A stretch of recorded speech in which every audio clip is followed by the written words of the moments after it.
अस्सलाम वालेकुम व्यूअर्स।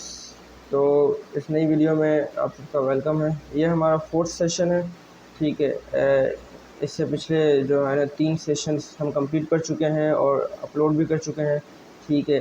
तो लाजमी आप जाके पहले उन्हें देखिए और फिर जो है ना चौथा सेशन देखिए। स्टेप बाय स्टेप चीज़ों को लेके चलिए ताकि आपको एक एक चीज़, एक एक कन्फ्यूजन क्लियर हो जाए।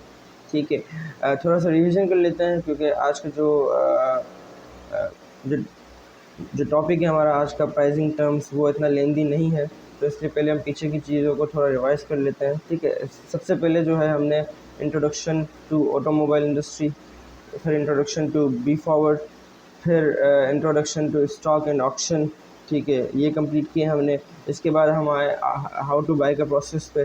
ठीक है, through website and through an agent as well. ठीक है, ये दोनों हमने जो है ना टॉपिक आपके साथ डिस्कस किए। अब आज है प्राइसिंग टर्म्स। ठीक है। अच्छा, अब जैसे मैंने लास्ट वीडियो में भी आपको बताया था कि जैसे भी आप कोई भी गाड़ी देख रहे हैं तो उसके ऊपर जो है ना एक प्राइस नहीं आ रही। ठीक है। उसके ऊपर पहले आप देख रहे हैं कि यहाँ अलग प्राइस आ रही है और फिर यहाँ अलग प्राइस आ रही है और फिर यहाँ पे फाइनल प्राइस अलग भी आ रही है। तो ये डिफरेंट डिफरेंट क्यों आ रहा है यहाँ पे। ठीक है, डिफरेंट डिफरेंट वैल्यूज़ क्यों है नंबर की। उसकी वजह ये है कि फॉर एग्ज़ाम्पल मतलब ये असल में ये प्राइसिंग डिस्ट्रीब्यूट हुई हुई है इस तरीके से कि ये एक गाड़ी की प्राइस यहाँ पे बताई गई है जो कि उसकी अपनी कॉस्ट है, और सेकेंडली जो बताई गई है वो जो है शिपमेंट के साथ है, और थर्ड जो है वो आफ्टर डिस्काउंट है। ठीक है। तो इस हिसाब से प्राइसिंग की कैटेगरीज की गई है। अब मैं आपको प्राइसिंग टर्म्स बताना चलूँ। ठीक है। अब प्राइसिंग टर्म्स बताने से पहले जो है ना ये मैंने आपको दिखाने के लिए यहाँ पे नेट से ये डेफिनेशन भी निकाल ली है। ठीक है। तो इसको आप खुद भी जाके गो थ्रू कर लें। ठीक है। और बाकी ये है कि मैं भी आपको समझा देता हूँ। अच्छा, अब पहले हम जो है ना एक चीज़ ये समझते हैं। फॉर एग्ज़ाम्पल आप एक जो है ठीक आप एक चीज़ अपनी बेच रहे हैं। ठीक है। एक चीज़ आपने बनाई है, उसको आप बेच रहे हैं। अब उस चीज़ को जो आपने बनाया है, उस चीज़ को बनाने में जो जो आपकी कॉस्टिंग आई है, ठीक है, ऑब्वियस सी बात है कि वो आपको रिटर्न चाहिए। ठीक है। फिर इसके अलावा जो है उस चीज़ को बनाने के बाद फिर उस चीज़ को फॉर एग्ज़ाम्पल कि वो चीज़ आपकी किसी जो है ना गोडाउन में बन रही है, किसी वेयर हाउस में बन रही है, तो उसको उठा के अपनी शॉप पे लेके आओगे। ठीक है। या मतलब कहीं भी जहाँ जहाँ से वो चीज़ फाइनली जो है ना वहाँ से निकल के अपनी डेस्टिनेशन पे जाएगी। तो मतलब कि you make different different products, तुम अलग अलग प्रोडक्ट्स बनाते हो, फिर उसको जो है एक जगह आके जमा करते हो, और फिर सारे जो प्रोडक्ट्स है तुम्हारे वहीं से निकलते हैं और फिर जहाँ उन्होंने जाना होता है वहाँ चले आते हैं। तो अब एक तो कॉस्टिंग आ गई उसकी, जो प्रोडक्ट हमने बनाई है उसके ऊपर जो जो एक्सपेंस लगा, एक कॉस्टिंग उसकी आ गई। दूसरी कॉस्टिंग ये है कि उसको उठा के जब तुम ला रहे हो, ठीक है, अपनी शॉप पे या कहीं भी, ठीक है, तो वहाँ से उसको ले आने का जो आपका किराया होगा। ठीक है। तो ऑब्वियस सी बात है वो भी आप अपनी जेब से पे नहीं करोगे, क्योंकि देखो जब एक इंसान बिज़नेस करने बैठता है, ठीक है, या मतलब कोई भी कारोबार लेके बैठ रहा है, तो वो एक एक चीज़ का हिसाब किताब रखेगा। अगर पैसे उसकी जेब से लग रहे हैं तो ऐसे बिज़नेस का, ऐसे कारोबार का कोई फ़ायदा नहीं है कि जब पैसे आपकी अपनी जेब से जा रहे हो। ठीक है। तो इस वजह से आप एक एक कॉस्टिंग का हिसाब किताब रखते हो और उसको ऐड करते हो, ठीक है, फाइनल प्राइस में, ताकि आपको वो रिटर्न हो सके। तो एक तो जो है ना एक तो आपकी कॉस्टिंग होगी प्रोडक्ट की। ठीक है। सेकेंडली जो आपने एक चीज़ को उठा के उसकी ट्रांसपोर्टेशन की है, ठीक है, उसकी कॉस्टिंग आ गई। ठीक है। थर्ड, ऑब्वियस सी बात है कि एक चीज़ आपने बनाई है, उसको बेच रहे हो, तो उसके ऊपर जो है ना आपका प्रॉफिट भी होगा। ठीक है। आप प्रॉफिट भी लगाओगे उसके ऊपर, तो वो भी ऐड होगा। तो इस तरीके से जो है ना प्राइसिंग का एक स्ट्रक्चर पूरा बना जाता है जिसमें एक एक चीज़ ऐड हो रही होती है, और वो इन सारी चीज़ों के एडिशन के बाद जाके फाइनल प्राइस बनती है।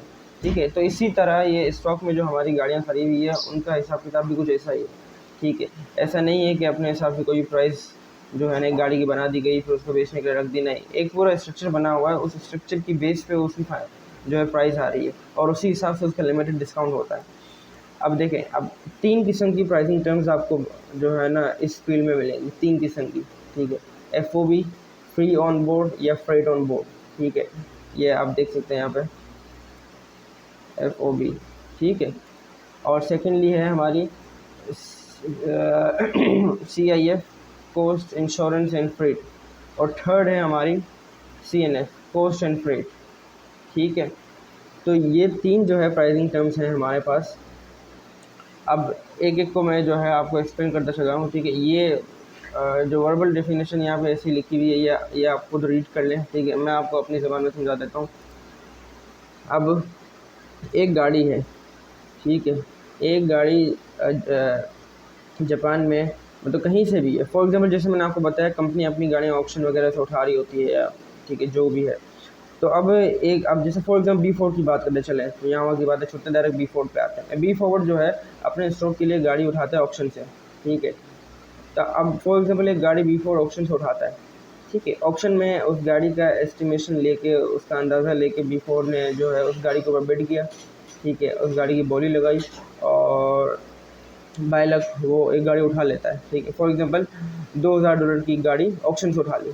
ठीक है, अब वहाँ पे जो है ना, जो पैसे भरे हैं B4 ने वो गाड़ी के हैं और वहाँ के ऑक्शन चार्जेस के। तो मतलब ऑब्वियस सी बात है कि अगर एक कोई प्लेटफॉर्म मिल रहा है कंपनीज़ को जहाँ पे ऑक्शन हो रहा है तो उसके चार्जेस भी होंगे। ठीक है, अब जैसे किसी फंक्शन वगैरह में आप जाते हैं, ठीक है, कहीं भी पार्क रील्स वगैरह के, तो वहाँ के भी पास होते हैं। इसी तरह ऑक्शन में अगर वो लोग आ रहे हैं गाड़ियाँ वाड़ियाँ जो है बिड करने के लिए या कुछ भी करने के लिए, तो उसकी फ़ीस होती है। तो वो $2000 में जो है उस गाड़ी की वैल्यू भी आ गई और आगे ऑक्शन फ़ीस भी आ गई। तो मतलब B4 ने एक गाड़ी उठाई है ऑक्शन से $2000 में, जिसमें उस गाड़ी की कॉस्टिंग और ऑक्शन की कॉस्टिंग आ गई। ठीक है, अब सेकेंडली उस ऑक्शन हाउस से वो गाड़ी उठा कर जब B4 अपने यार्ड में लाएगा, ठीक है, तो अब वो गाड़ी वहाँ से उठ के उस यार्ड तक आएगी। अब चाहे वो जो है कोई ड्राइव करके ला रहा है, या चाहे कार कैरियर के थ्रू आ रही है, या टो ट्रक के थ्रू आ रही है, मतलब कोई भी मेथड यूज़ होता है, तो उसके पीछे जो कॉस्टिंग लग रही है B4 वो भी ऐड करेगा। ठीक है, इसको कहते हैं इस प्रोसेस को कहते हैं इनलैंड ट्रांसपोर्टेशन। ठीक है, इनलैंड ट्रांसपोर्टेशन कहते हैं। ठीक है, अब वो जो फर्स्ट जो हमारी थी वो प्रोडक्ट कॉस्ट थी। ठीक है, जिसमें ऑप्शन चार्जेस भी आ गया, गाड़ी कॉस्ट भी आ गया, वो प्रोडक्ट कॉस्ट थी। ठीक है, सेकंड है हमारी कि उस गाड़ी को ऑप्शन हाउस उठा के जो B4 के वेयर हाउस तक आई है। ठीक है, तो उसको इनलैंड ट्रांसपोर्टेशन कहेंगे। ठीक है, ये सेकंड हो गई। अब थर्ड इसमें आ गया कि ऑब्वियसली बात है B4 ने अपना उसके अंदर जो है प्रॉफिट ऐड कर दिया। ठीक है, तो फर्स्ट हो गया हमारा प्रोडक्ट कॉस्ट, सेकंड हो गया हमारा इनलैंड ट्रांसपोर्टेशन। ठीक है, और थर्ड हमारा हो गया प्रॉफिट। सही, तो ये 3 चीज़ें मिला के जो है ना FOB प्राइस बन रही है, फ्रेट ऑन बोर्ड या फ्री ऑन बोर्ड। ठीक है, इन 3 चीज़ों के साथ जो है ये FOB प्राइस बन गई। फॉर एग्जांपल जैसे मैंने आपको बताया कि हमने फ़र्ज़ किया अभी कि B4 ने ऑप्शन से वो गाड़ी उठाई है विद ऑप्शन फ़ीस $2000। ठीक है, $2000 की वो गाड़ी उठाई। इनलैंड ट्रांसपोर्टेशन फॉर एग्जांपल पड़ गए $300। ठीक है, तो ये हो गए $2300। ठीक है, इसके बाद B4 ने अपना प्रॉफिट ऐड कर दिया उसके अंदर। ठीक है, फॉर एग्जांपल 500 प्रॉफिट जो है B4 ने ऐड कर लिया उसमें। ठीक है, तो अब ये हो गए 2300 के साथ 500 मिक्स करके 2800। ठीक है, 2800 USD उस गाड़ी की जो है FOB प्राइस हो गई। ठीक है, तो इसी तरह जब आप यहाँ वेबसाइट पर आप देख रहे थे, ये ऊपर वाली ये जो प्राइस आ रही है सबसे ऊपर, ये FOB कॉस्ट है। ठीक है, जिसके अंदर प्रोडक्ट कॉस्ट है, इनलैंड ट्रांसपोर्टेशन ऐड हुई है और कंपनी का प्रॉफिट ऐड हुआ है। ये FOB कॉस्ट है। सही, तो अब आपको ये पता चल गया कि सबसे ऊपर वाली प्राइस तो FOB है। ठीक है, अब सेकेंडली, ठीक है, अब ये FOB हो गया। अब ये FOB विद इन जापान है, क्योंकि गाड़ियाँ सारी जापान में खड़ी हुई है। अब हम जो गाड़ियाँ बेच रहे हैं वो जापान से बाहर बेच रहे हैं, अफ्रीका, कैरिबियन, ठीक है, और जो है ना और भी पता नहीं कितने कंट्रीज़ हैं। ठीक है, वहाँ हम गाड़ी बेचते हैं। तो अब वहाँ तो गाड़ी ऐसे तो नहीं जाएगी, वहाँ गाड़ी जाने की अपनी कॉस्ट है। ठीक है, जैसे मैंने आपको बताया था कि जो शिप के थ्रू जो है गाड़ी कस्टमर को डिलीवर होती है। सही है, तो उस शिप की अपनी कॉस्टिंग होती है। ठीक है, जिसको फ्रेट कहा जाता है बेसिकली। ठीक, शिपमेंट के जो चार्जेस होते हैं उसको फ्रेट कहा जाता है। ठीक है, इसी FOB का नाम अगर FOB रखा गया है तो वो एक वजह से रखा गया है। ठीक है, कि फ्रेट ऑन बोर्ड। ठीक है, यानी फ्रेट ऑन बोर्ड यानी ये यहाँ पे ये वो प्राइस टर्म है जिसमें फ्रेट जो है जब गाड़ी ऑन बोर्ड हो जाएगी इसके बाद फ्रेट लगेगा, ठीक है। यानी उसके एफओबी के नाम से एक चीज़ क्लियर हो रही है। तो एफओबी में फ्रेट ऐड नहीं होता। अब हर कंट्री का, हर पोर्ट का अलग अलग फ्रेट होता है, उस हिसाब से उसकी कैलकुलेशन करके फिर वो फ्रेट की जो है काउंटिंग होती है। तो एफओबी में अब अच्छा, ये एफओबी प्राइस जो है ना, जो आपको वेबसाइट पे मैंने दिखाई, ठीक है, हम बेसिकली ज़्यादा हमारी कस्टमर से डीलिंग हो रही होती है CNF प्राइस पे, ठीक है। ये जो थर्ड वाली जो है ना, कॉस्ट एंड फ्रेट, इस पर हमारी जो है कस्टमर से डीलिंग हो रही होती है। हाँ, कुछ ऐसे जो है कंट्रीज़ हैं जहाँ पे जो है ना कंटेनर शिपमेंट्स जा रही होती हैं, ठीक है, तो वहाँ फिर एफओबी में डीलिंग होती है, ठीक है। वरना हमारी जो है हमारी ज़्यादा वर्किंग CNF प्राइस पे ही होती है। But FOB is still very useful, क्योंकि एफओबी जो है आपको मदद करता है गाड़ियों की प्राइस की नॉलेज के लिए, कि आपको आइडिया होता है कि हाँ यार इस एफओबी की गाड़ी इतने इतने तक जाएगी, तभी आपको आइडिया होता है। इस वजह से एफओबी जो है एक जो है मेजर रोल जो है हमारी प्राइसिंग टर्म के अंदर जो है ना प्ले कर रहा है। सही।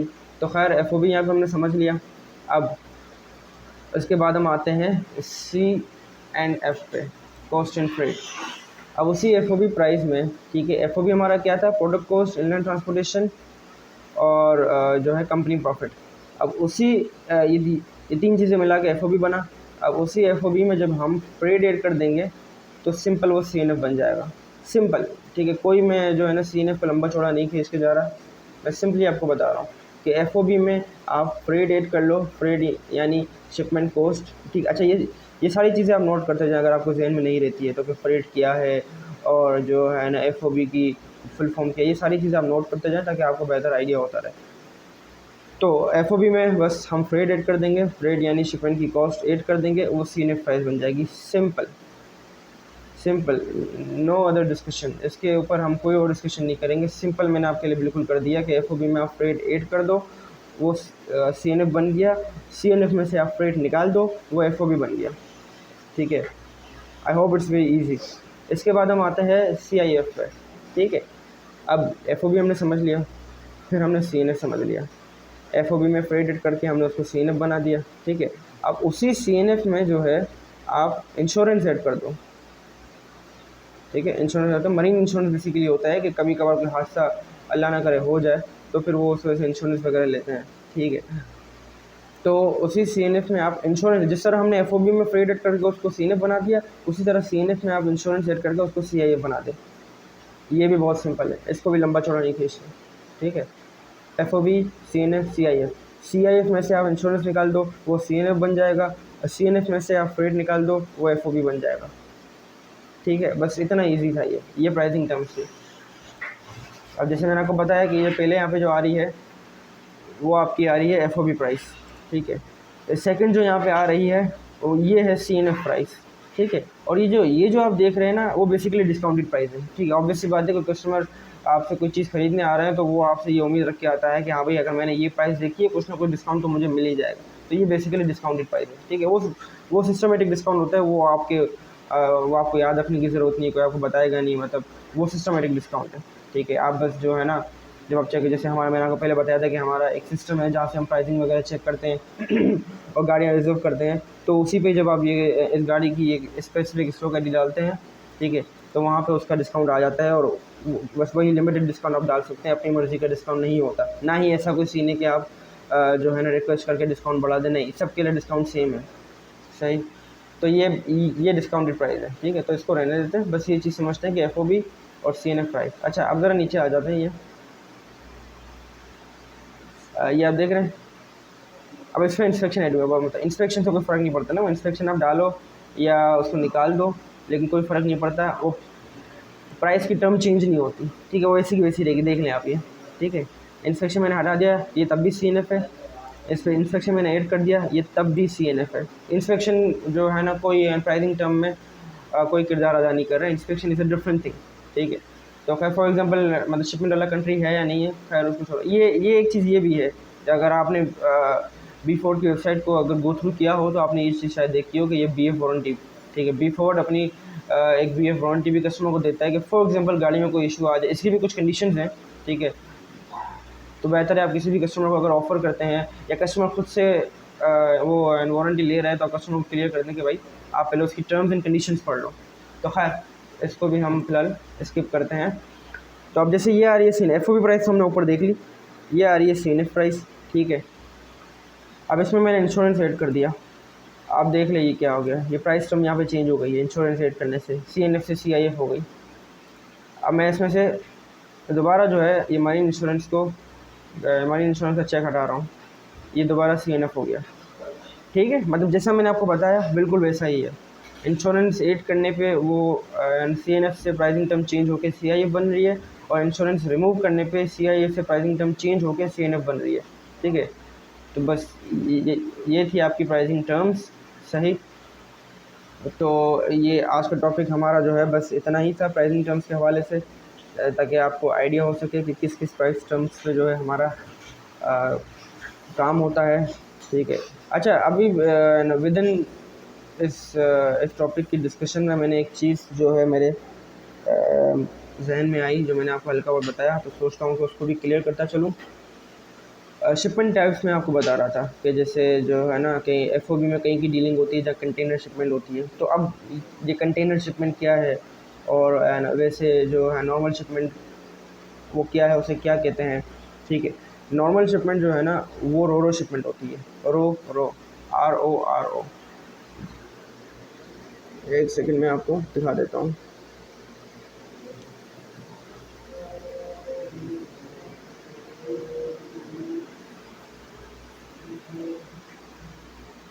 ठीक है, रो शिपमेंट और कंटेनर शिपमेंट, ठीक है। अब देखें यहाँ पे सिंपल गूगल आपको डेफिनेशन दिखा रहा है। क्वेश्चन है what is the difference between ro shipping and container shipping, ठीक है। ये होता है रो और ये होती है कंटेनर, ठीक है। With ro your car or RV is driven right on the vessel where it is firmly secured to the ship deck. The cars are held inside the ship, keeping them safe from the elements and the sea. As the term implies, container shipping involves storing your car or motorcycle in a container, ठीक है। अच्छा, अब definition पढ़ते ही जो है ना सारी चीज़ की क्लियर हो रही है। तो रो शिपमेंट वो है कि बेसिकली आपकी जो है ना गाड़ी को ड्राइव करके अंदर पार्क किया जाता है, ठीक है। और डिफरेंट मतलब वो एक जो है ना डिफरेंट कस्टमर किया, फॉर एग्जांपल कि एक ही वेसल में पता नहीं अगर फॉर एग्जांपल, ठीक है, मिनिमम अगर 100-150 गाड़ियाँ आ रही हैं, अब वो सारी गाड़ियाँ हो सकता है कि अलग अलग कस्टमर्स की हों, ठीक, अलग अलग जगह जा रही हों, सही।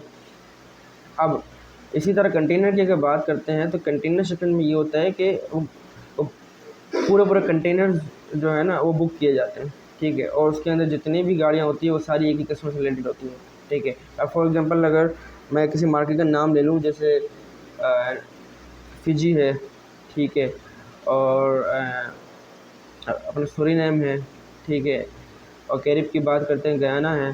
तो यहाँ पे जो है कंटेनर शिपमेंट जा रही होती है, कस्टमर अक्सर जो है कंटेनर ऑर्डर्स दे रहे होते हैं। कभी एक कंटेनर बुक कर लिया, उसके अंदर जो है ना 5 हैचबैक डाल दी या 4 सेडान गाड़ियाँ डाल दी, ठीक है। तो वो होती है कंटेनर शिपिंग, जो कि कंबाइंड होती है, ठीक है, बल्क ऑर्डर्स होते हैं उसमें। और रोरो शिपमेंट एक कस्टमर आया, उसने बोला मुझे टोयोटा विट्स चाहिए, आपने उसको टोयोटा विट्स दे दी, उसकी शिपमेंट लगा दी, वो रोरो शिपिंग के थ्रू वो गाड़ी शिप हो गई, ठीक है। सिर्फ एक गाड़ी उस पूरे वेसल में, बाकी जितनी भी गाड़ियाँ वो अलग अलग कस्टमर्स की होंगी, अलग अलग जगह जा रही होंगी, आपके कस्टमर की उसमें से एक गाड़ी है, ठीक है।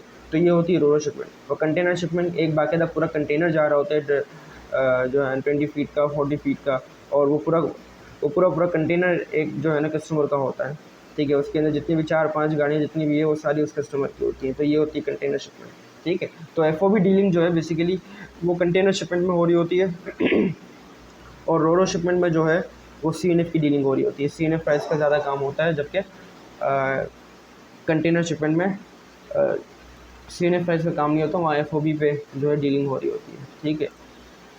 तो खैर ऐसे ही ये बात निकली, तो मैं सोचा मैं आपको ये भी क्लियर करता चलूँ, सही। तो ये थे हमारे प्राइसिंग टर्म्स। इंशाल्लाह नेक्स्ट वीडियो में एक और नया टॉपिक हम लाएंगे, वो डिस्कस करेंगे, ठीक है। अच्छा, लास्ट की वीडियोस में एक क्वेश्चन हमारे पास आया था, ठीक है। जो है एक शख्स अपनी कन्फ्यूजन लेके आया था कि वो सेल्स की फील्ड से है, ठीक है, लेकिन इतनी खास प्रोग्रेस जो है नहीं हो रही है, अच्छा, इस पे जो है ना मैंने सोचा कि अब जो है थोड़ा बहुत मैं उस हवाले से ही बात करता चलूँ। देखो ट्रेनिंग जो है ना वो आपको कहीं से ही मिल जाती है, ठीक है। आपने कहीं से भी लिए, इंटरनेट से भी आप सीखने बैठो तो आपको जो है आसानी से जो है सीखने को मिल जाएगा, ठीक है। अगर इतना सब कुछ सीखने के बाद भी, काम करने के बाद भी रिस्पॉन्स अगर नहीं आ रहा है तो ऑब्वियस सी बात है कहीं न कहीं जो है लेकनेस होगी, ठीक है। अक्सर ये देखा है कि जहाँ तक मेरा एक्सपीरियंस है, मैंने ये देखा है कि जब आपकी अप्रोच रेलेवेंट नहीं होती, ठीक है, जब आपकी मार्केट रिसर्च ठीक नहीं होती, ठीक है, या आपकी प्रोडक्ट नॉलेज ठीक नहीं होती, तो उस वजह से जो है अक्सर जो है मैंने देखे हैं सेल्स पर्सन जो है वो मार खा जाते हैं, ठीक है। इसमें कोई शक नहीं है कि वो दिन रात मेहनत कर रहे होते हैं, ठीक है।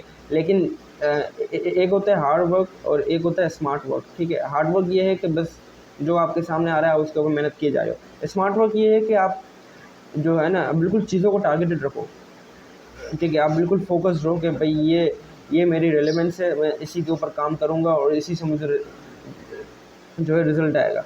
तो फिर वो जो है एक जो है बिल्कुल ही बेहतर तरीका होता है अपने रिज़ल्ट को, ठीक है, और बेहतर करने का, ठीक है। फॉर एग्ज़ाम्पल अगर मैं जैसे एजेंट हूँ, तो मैं अगर अपनी अप्रोच रख रहा हूँ, तो मेरी अप्रोच सिर्फ़ डीलर से होनी चाहिए, ठीक है, सिर्फ़ डीलर्स पे, और वो भी ऐसे डीलर्स जो इम्पोर्ट कर रहे हो। ऐसा ना हो लोकली डीलर्स हों, जो विदिन पाकिस्तान काम कर रहे हैं या सिर्फ़ विदिन अफ्रीका काम कर रहे हैं, नहीं, जो गाड़ियाँ इम्पोर्ट करते हो, उनके ऊपर जब मेरी अप्रोच रहेगी, तो उससे मुझे बेहतर रिज़ल्ट आएगा, ठीक है। अब ऐसा भी नहीं है कि मैं जो है सारे डीलर्स को अप्रोच कर रहा हूँ तो हर एक का रिप्लाई आ रहा है, नहीं ऐसा नहीं है, ठीक है।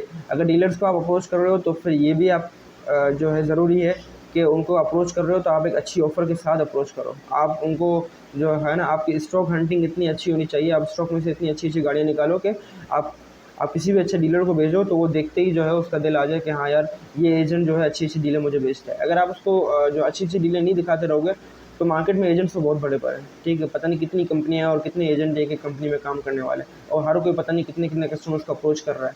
तो एक कस्टमर के पास दिन में पता नहीं कितने प्रमोशंस आते हैं, कितने मैसेजेस आते हैं, कितनी कॉल्स आती हैं, तो वो हर एक को तो नहीं फ़ोकस कर रहा होगा। लेकिन जब उसको एक चीज़ दिखेगी ना कि हाँ यार, ये एजेंट, ये बंदा मुझे अच्छी-अच्छी डीले, तो वो आपके ऊपर जो है ना उसका फ़ोकस आएगा, वरना वो आपको इग्नोर करता रहेगा कि यार ये तो नॉर्मल डीले बेच रहा है, ऐसे तो पता नहीं कितने आते हैं। तो ये बात सारी होती है रेलेवेंस की। जितनी अच्छी आपकी अप्रोच होगी और जितना आप रेलेवेंट रहोगे अपनी मार्केट के हिसाब से, तो आपको उतना अच्छा रिज़ल्ट आएगा, ठीक है। तो आप वीडियो को गो थ्रू करें, ठीक है। पिछली वीडियोज़ भी अगर देखें, अगर आपने नहीं देखी, ठीक है, ये वीडियो भी पूरी देखें, ठीक। कोई चीज़ समझ ना आए तो वो आप जो है कमेंट करके पूछ सकते हैं, ठीक है। कोशिश रहेगी कि हम उसको भी, वो कन्फ्यूजन भी आपकी क्लियर करते रहें। कोई क्वेश्चन है वो भी आप पूछ सकते हैं, ठीक है। इंशाल्लाह फिर आपसे नेक्स्ट वीडियो में मिलते हैं। ये वीडियो हम यहीं ख़त्म करते हैं, ठीक है। सी यू, अल्लाह हाफ़िज़।